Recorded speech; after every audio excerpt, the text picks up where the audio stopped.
older, and across Louisiana, there are more than 1,500 locations where you can get your vaccine today. So thank you again, Mr. President, for your visit. I look forward to continuing to work with you to make Louisiana and the United States even stronger.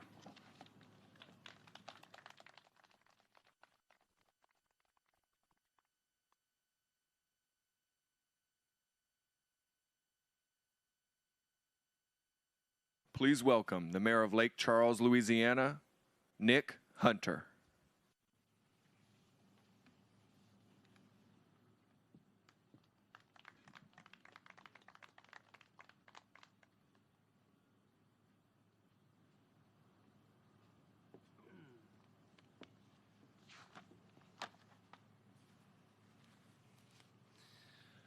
Good afternoon, everyone.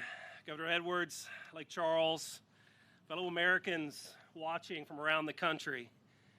If we had tried to gather at this spot on August 27th, 2020, it would have been impossible. For on that fateful morning, Hurricane Laura came ashore and absolutely ravaged this community. A Category 4 hurricane, she was the 5th strongest hurricane to hit mainland U.S. in modern history. Her winds were 150 miles per hour when she hit this very spot where we're standing today. She really was more of a 30-mile wide tornado than she was a hurricane. To add insult to injury, just 6 weeks later, Hurricane Delta came ashore, following almost the exact same path as Laura. And I wish I were finished talking about natural disasters in recent history.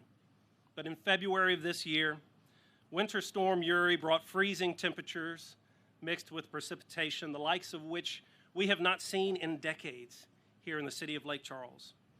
As did millions of others, Lake Charles lost water pressure as pipes burst throughout the city.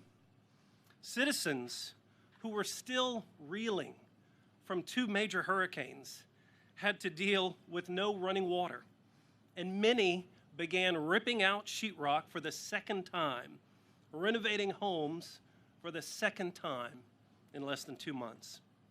I asked some of our FEMA reps, our boots on the ground, if they had ever heard of another U.S. city that had been affected by four federally declared disasters within the course of 12 months. They couldn't recollect any others. I don't know if another city has had it as bad as Lake Charles has within the course of just 12 years.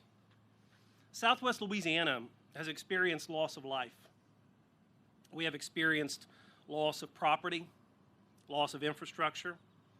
COVID-19 and natural disasters have dealt major blows to this community, but none of them were knockout punches. Lake Charles is a great American city, and we continue to need a great American response. We continue to need the proper federal response in the wakes of Hurricane Laura and Delta. Mr. President, I had a chance to visit with him for a moment. Mr. President, we come from different backgrounds. We come from different areas of the country. We grew up in different eras. Candidly, Mr. President, we are members of differing political parties, and there would be some policy that we would disagree on if we sat down with each other for a conversation, but I guarantee you, I would be willing to have that conversation with you. And I do believe that we can agree on the dire need here in Lake Charles for an infrastructure plan that could build us a new I-10 bridge here in Lake Charles. And I do believe that we could agree on the dire need to support disaster relief for Southwest Louisiana. 252 days post-Laura, we sit here and stand here today. I would never let anything stand in the way of me being here today, of me being anywhere to have an audience with someone who could help. Right now, Southwest Louisiana needs all of our elected officials to fight for the people of this community and be willing to break bread with anyone who can help. Mr. President, any members of Congress out there who might be listening, Lake Charles needs help right now, and we're asking for it. Every day that goes by without disaster relief and without infrastructure investments that can bring a new I-10 bridge is a day that Washington, D.C. is failing the people of Southwest Louisiana. So yes, my administration is appreciative of the conversations we have had with President Biden's administration over recent months. Yes, we are encouraged by the President's interest in our community. And yes, Lake Charles is a great American city, a city that needs help from our American brothers and sisters. And so it is my extreme honor and pleasure to introduce to Lake Charles the 46th President of the United States of America, Joseph R. Biden. Mr. President.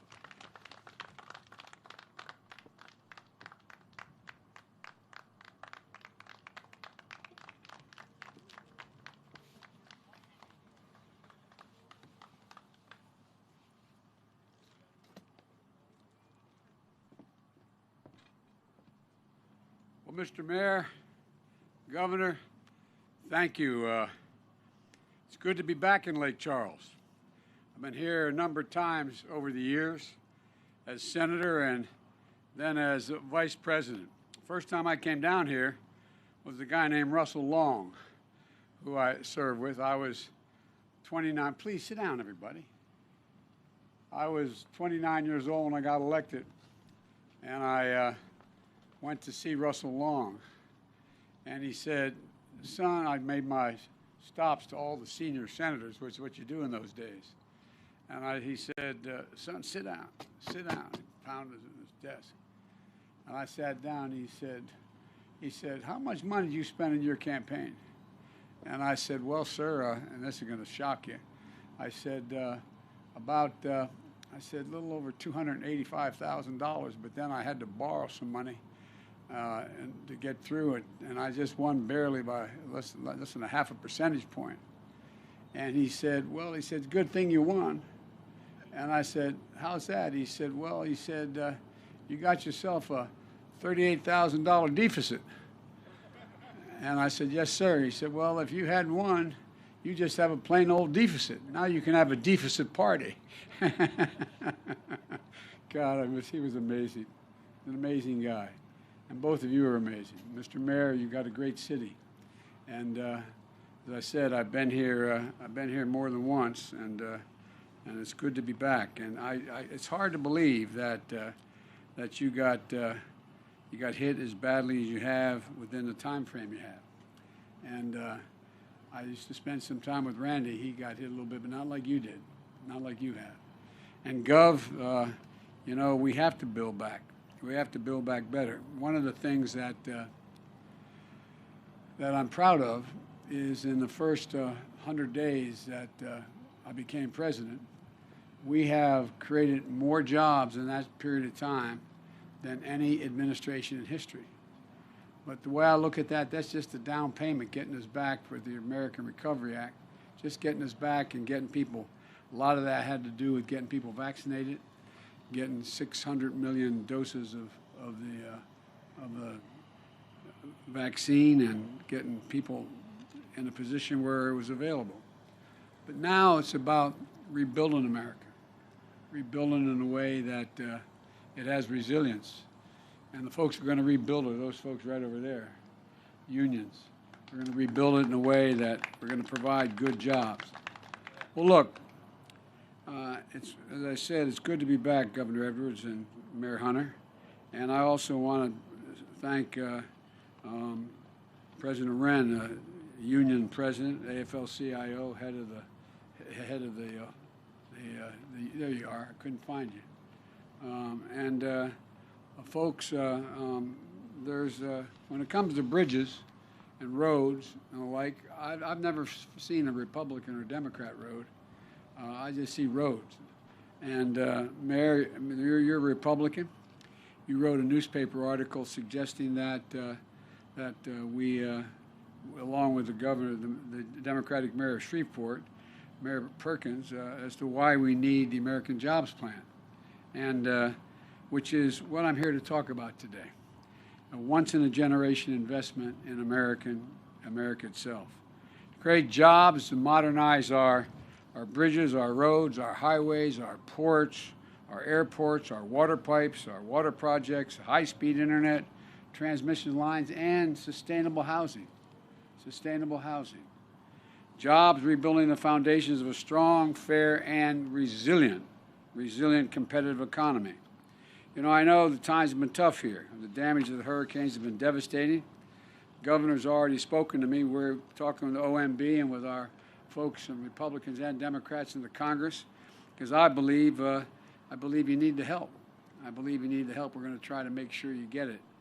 But the people of Louisiana always have picked themselves up, just like America always picks itself up. There's no quit in America. There's no quit in Louisiana that I've observed.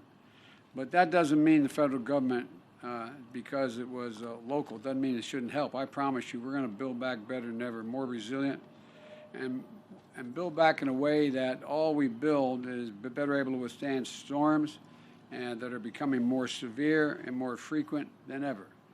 I think we have to. You might have noticed I promised I would have a climate forum for the world in Washington within 100 days. Well, 40 heads of state showed up, from the largest countries in the world to some of the smallest. We can't deny it.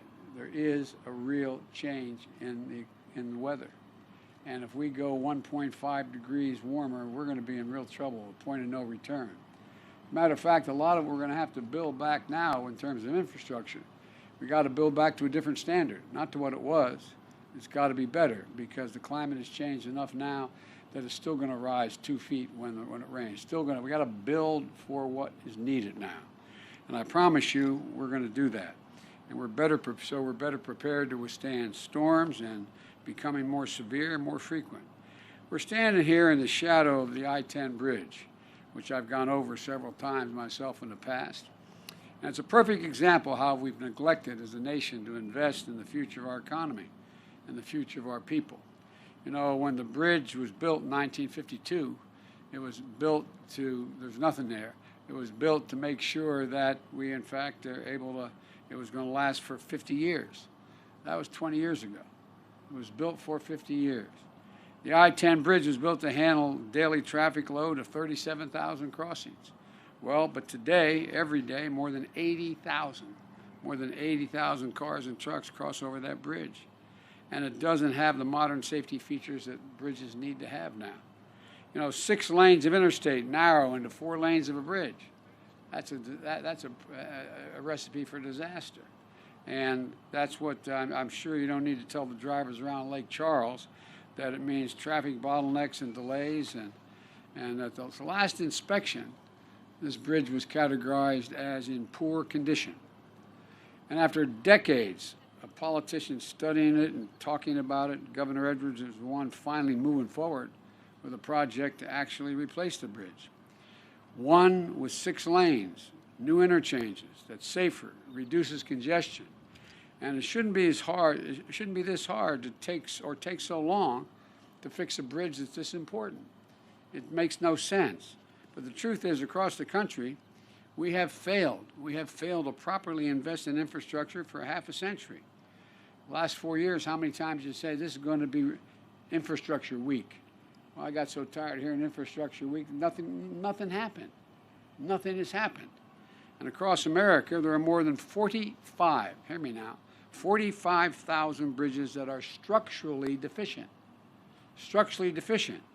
Every day, Americans cross these bridges 178 million times, and they are structurally deficient. We've seen what happens when they deteriorate. Remember a few years ago, 2 counties over in Mississippi had to shut down more than 60 bridges that were in poor condition. 60 bridges. People in those communities were rerouted from 40 to 50 miles, detours, with half-hour to hour delays. One of the areas when I was doing this with our last major plan, when Barack was president, was in Pennsylvania. There was a large shopping center, a school, and the rest, and it was just across a creek, as we say up in that way. And the bridge across it was deficient. But there was a fire station just to an eyesight from here to to the others to the parking lot. But guess what? When there was a burn, when there was a fire, it took them, they had to go up 9 miles to find the bridge, come back, and by that time, a hell of a lot of damage was done. Well, there are bridges all over America, big and small, like that. A few years ago, as I said, we found ourselves in a position where it's not just more inconvenient, and in the situation in Mississippi, it is also a matter of life and death, keeping firefighters, paramedics from getting people the help they need, cutting off hurricane evacuation routes. In addition, more than 1 in 5 miles of our highways in the United States of America, major roads in America, are in poor condition. 1 in 5 miles. That's more than a safety hazard. That is a drain on our economy. Typical American pays, I know this is going to sound wonky, but it's real and it affects ordinary Americans' lives like the neighborhoods I come from. Typical American pays a hidden tax of more than $1,000 a year in the time it wasted and the fuel wasted due to traffic congestion because of the nature of our infrastructure. We rank 8th in the world in terms of our infrastructure. We used to be the leader in the world. All told, these delays cost our country, according to economists, an estimated $160 billion a year in waste, extra fuel, extra time, and like. And that's due to the congestion, and folks in Louisiana know there are much greater threats than just congestion. When the road or the bridge is washed out, or when it can't stand up to a hurricane, people can't get to their jobs, they can't get to their schools, families can't get to hospitals safely. This is about creating jobs and also saving lives. You know, my mother used to have an expression, Gov. She'd say, out of everything bad, Joey, something good will come if you look hard enough for it. Well, one of the things that this crisis, in terms of the health crisis of COVID, has shown us is that that we have to build back better in a whole series of ways. It's about building a strong foundation for the American people. So when I think about the threats of hurricanes and global warming and the poor condition of our economy as it relates particularly to infrastructure, I think of one thing. I think of jobs, jobs, jobs. Everything we're gone through is now the blinders have been taken off the American people. They know how bad a shape things are in. But it creates, if we move, all the economists, including the liberal as well as conservative think tanks, point out we'll pass this jobs plan to create up to 16 million good-paying jobs. Not $8 an hour, $12 an hour, $15 an hour, prevailing wage jobs. Wages you can raise a family on. My dad would say you have just a little bit of breathing room after everything's paid.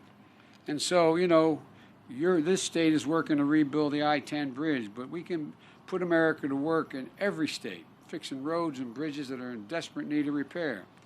My plan is a one-time $115 billion investment above and beyond business as usual, what we usually do, everything in the Highway Trust Fund. This is above what we have spent in the past.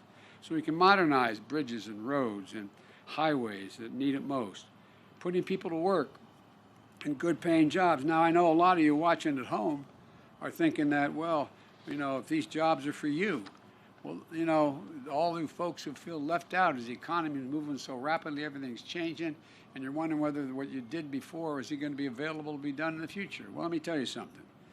If you feel left out and forgotten in a rapidly changing economy, let me speak directly to you. Nearly 90% of all the infrastructure jobs that this is going to create won't require a college degree. 75% of them won't even require an associate's degree. These are jobs that can't be outsourced, can't be outsourced. They just require something we've got in good supply here in Louisiana. Hard work, grit, and sweat, like the workers that are here today, and like all of the people you know and grew up with.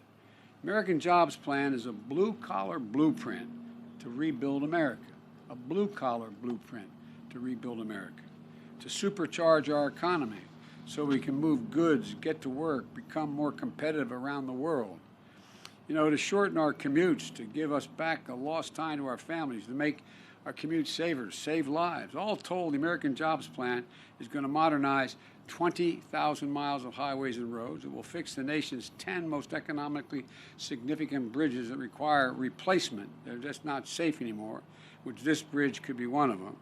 It repairs 10,000 bridges that desperately need to be upgraded. Bridges that get kids to school, people to market. And you know, when you build better roads, or extend the train line over to the next town, or install reliable high-speed internet, it sparks new life and investment in communities. It gives people hope. Business picks up at the local convenience store, at the seafood market, at the hardware store, where centers of people's locus and their jobs and their economies. Better jobs start coming to town. You haven't seen that in a long time. Suddenly, young people don't have to make the decision whether they have to leave to have a better opportunity. They stay where they are. That's what infrastructure does. It has a rippling effect. And when we make all these investments, we're going to make sure of one thing, that we buy American. Now, I know I'm being accused when I say I'm only going to buy American as president, that somehow I'm going to violate trade agreements. No. Since the 1930s, you're allowed to, president could just decide to buy only American. It's just, I'm going to get to spend somewhere in the order of $600 billion this year, everything from building an aircraft carrier, new decks and all. And I guarantee you one thing, and I've set it in place. Every single thing, from the deck of an aircraft carrier to a railing in a new building, is going to be built by an American company, American workers, American supply chain, so that we invest American tax dollars in American workers. And that's what we're going to do. I promise you. Because right now that law has existed, but you're allowed to have exceptions. So what do? The last presidents come along and said, well, we have a little trouble making sure we can find somebody who is able to put the railings in this new building and the stairwells. Well, guess what? There's a whole hell of a lot of Americans to make that. So we're going to have a spot you just call the White House. We'll find you any company that makes those railings, for example, as one concrete example, rather than going abroad to purchase those.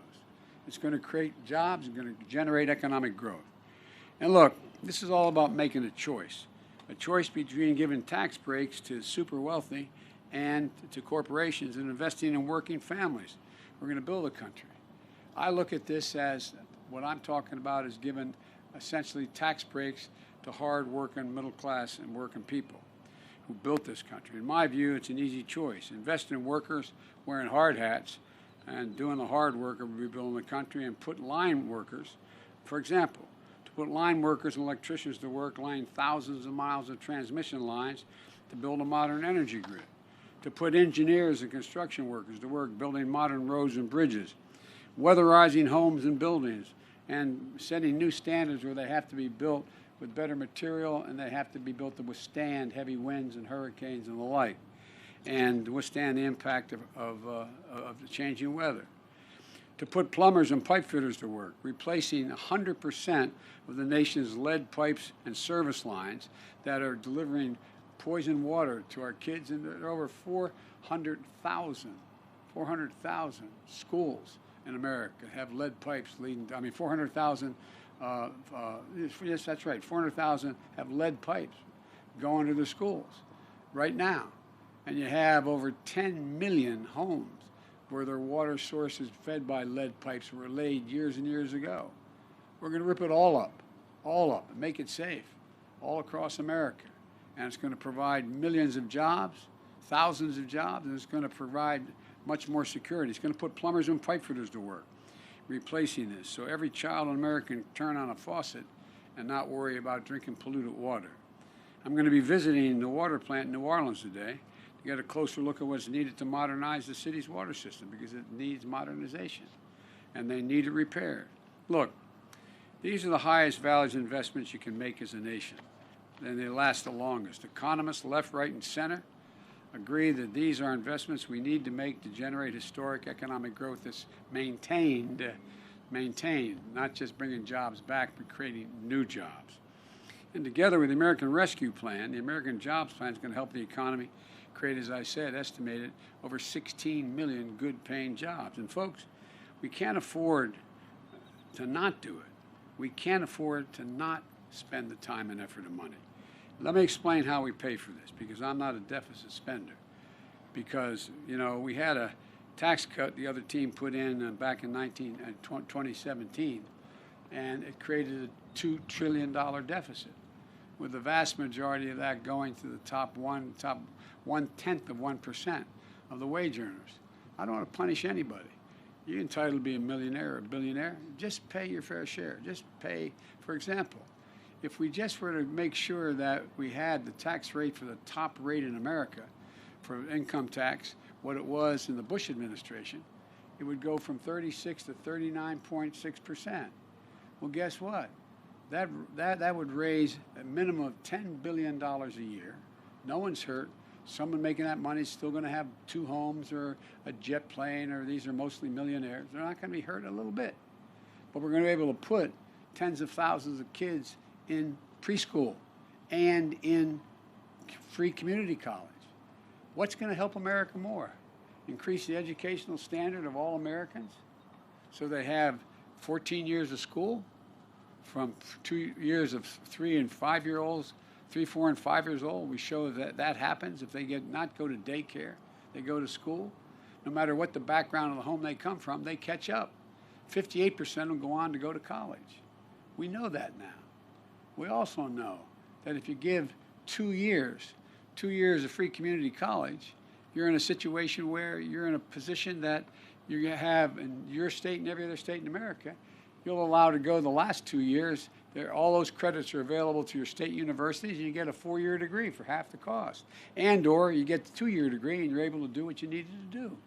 It's estimated to increase the average income by over 20% for someone in America for the rest of their lives. So, folks, you know, the fact is that I'm not looking to punish anyone. You know, I come from the corporate state of the world, Delaware. More corporations are incorporated in the state of Delaware than every other state in the union combined. But guess what? You know, I'm sick and tired of corporate America not paying their fair share. Their taxes used to be 38%, 36%. We all thought that was too high, even in our administration. And we wanted to reduce it to 28%, make it more competitive. Some thought 24%. But it got reduced to 21%. And you know what the result is? Of the largest corporation in America, 50 don't pay a penny in tax. Made $40 billion. Don't pay a penny in tax. If you're a construction worker and your wife's a school teacher, you're paying at a higher tax rate than corporate America's paying. Not a joke. Not a joke. I don't want to punish them. And by the way, they used to do a lot more research and development. Major corporations now, because we've changed the law, in fact, it used to be that a corporate CEO got paid 36 times as much as the average employee in their corporation, the Fortune 500. Now it's 456 times. The mother would say, who died and left them boss? Well, 53% of all the money they made, of $1 trillion over 10 years, what did it do according to a major study? It went to buying back their stock. And why you buy back their stock? Because CEOs now get paid in stock purchases, stock options. It used to be they got paid in direct salary. And they get paid in stock options. So if you have 10 shares of stock, you sell 5, the 5 left are worth more, you get paid in stock, it's better. The remaining 37% goes to dividends, which makes sense, but leaves 9%. 9% for everything, according to the study out of the University of Massachusetts. Everything from salaries, employment, research, development, 9%. So folks, you know, we used to invest in research and development in this country, about 2.4% of all that we did, making us the leading country in the world in change in research and development. Well, we now do 0.7. The Chinese are eating our lunch. They're eating our lunch economically. They're investing hundreds of billions of dollars in research and development. That's why right now, if it keeps going the way, they're going to own the electric car market in the world. They're going to own a whole range. We got to compete. We got to compete. And it doesn't cost anybody anything and deprive anybody of anything they have earned or deserve. as I said, we're now at a place where when they used to pay 35%, it's now 21. The way I can pay for this is the $40 billion, for example, just making sure the largest companies don't pay zero, and reducing the tax cut to between 25 and 28. It's a couple $100 billion. We can pay for these things. I'm not talking about deficit spending. I'm talking about paying for. I realize I'm getting too wonky here, giving you too much detail. But the point is, what I'm proposing is badly needed and able to be paid for and still grow. Trickle down ain't working very well, man. We got to build from the bottom and up and the middle out. That's how we build America. That's how we built it so well back in the 60s.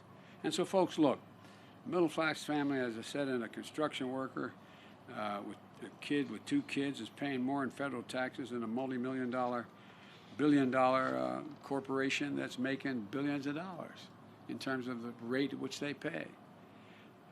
And look, here we go. You know, still, the fact is that the plans that I put forward meets the middle class and raises corporate rate. It also lowers it lower than any point that it was since World War II. And it's going to generate $90 billion each year, hundreds of thousands of jobs. We're going to put a lot of folks to work. And by the way, how many of you are veterans or have a brother, sister, mother, father as a veteran? Well, here in Lake Charles, you got a new veterans clinic. It was built a few years ago, beginning when Barack and I were in office.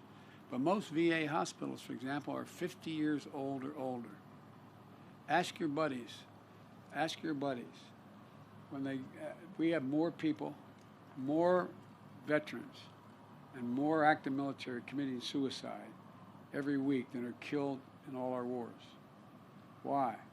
Pick up a phone. We have more people coming back with post-traumatic stress than anything else. I carry in my pocket my schedule. In the back of my schedule, I have updates, U.S. troop updates. How many people have died in Iraq and Afghanistan? Not generally over 6,000. 6,000 as of this morning, 927. Because every single solitary one of those fallen angels left an entire community behind. Wounded, 53,196, not roughly 53,000. Well, guess what? Ask your people, ask around in your state and any other state. You got a husband, a wife calling saying she has post-traumatic stress and I need to get her in there right away. But we can't see you for 3 weeks. We don't have enough docs. And the buildings are 50 years old. We have a sacred obligation to invest in that infrastructure. Better docs, not better docs, more docs, more psychiatric nurses in order to take care of these things. Look, folks, the bottom line here is, and I'm going on too long, the American Jobs Plan puts people to work upgrading VA hospitals and put for our veterans and our service members and military families. And let me ask you, what's better for America? A tax cut to make corporations richer and CEOs richer, or investments going to make our country stronger, more competitive, and lift up the standard of living for everybody? And by the way, this is not punishing anybody. All those folks are still going to have 2 homes or 3 homes in their jets. It won't matter. Not going to change their standard of living one little bit. Not surprisingly, critics say they worry that I'm going to stunt economic growth by raising taxes on corporations and wealth. There's just one problem with their argument: the facts. Experts have looked at it. The last time taxes were around the rates I'm proposing was in the 90s, and the economy boomed. America created 20 million new jobs in 8 years when these were the tax rates. And the fact are, the American economy has had record job creation and growth under the same kind of plan I'm proposing. And here's why. Our economy has always done best when everyone pays their fair share. Again, I'm looking to punish anybody. I'm looking to rebuild America as a world leader. I'm going to look to make sure we have the best and most significant infrastructure in the world. It's time to grow this economy from the bottom up and the middle out. Let me close with this. Infrastructure has historically been a bipartisan undertaking. There's no reason it shouldn't be that way again, as the mayor's evidence of, and others are. It's about coming together to create jobs, to make a more competitive world. What's the first thing anybody asks you when they want to put a new facility here in your city? How close is the interstate? What's the access to the lake? What's going, I mean, what's the water supply? They want to know you have the best infrastructure. Companies and corporations go where they can get their product made the quickest and get it to market the fastest. And we're doing everything we can to win the competition for the 21st century.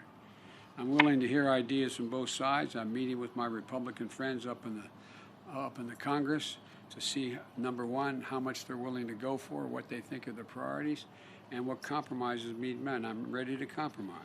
But what I'm not ready to do, I'm not ready to do nothing.